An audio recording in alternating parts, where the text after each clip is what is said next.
Gilles Verdez s'est retrouvé il y a quelques années au cœur d'une catastrophe devenue célèbre.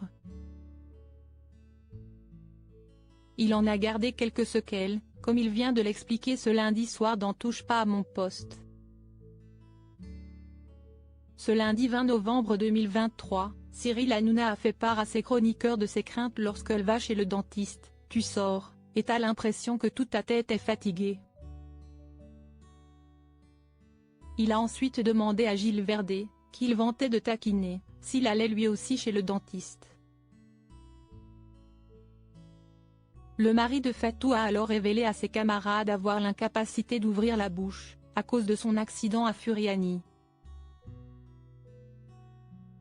Tout est coincé.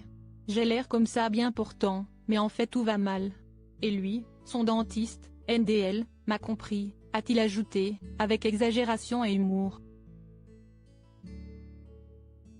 Avant de conclure, toujours avec le sourire, quand on me soigne une carie, j'y vais 6 fois. Parce que je peux tenir, la bouche ouverte, note de la rédaction, 6-8 minutes, pas plus. Mais si est-il pas facile ce que je vis. Il en parle avec légèreté, mais ce sont réellement des séquelles de son accident lié à la catastrophe de Furiani, qui correspond à l'effondrement d'une tribune sud du stade Armand Césari du Sporting Club de Bastia, le 5 mai 1992 lors d'un match opposant le club de football corse à l'Olympique de Marseille.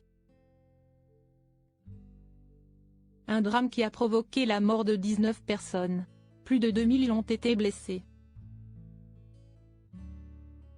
Il s'agit de l'un des drames récents du football français les plus marquants, à tel point qu'une loi datant de 2021 prévoit qu'aucun match professionnel ne soit joué les 5 mai, en hommage à cette catastrophe.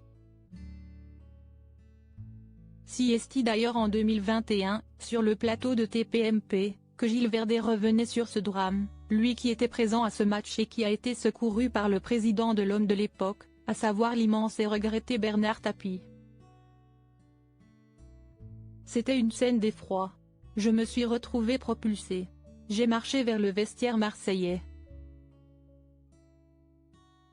Là, je suis tombé sur Bernard Tapie. Il a pris les gens par terre, mourants, grièvement blessés, il les mettait dans les ambulances. Ce jour-là, il est devenu mon héros, avait raconté le chroniqueur au papa de Lino et sa bande. Selon lui, et Jacques Vendroux, le mari de Dominique Tapie n'a jamais voulu raconter ni tirer gloire de ce qu'il avait fait lors de ce terrible incident. Indigne comportement.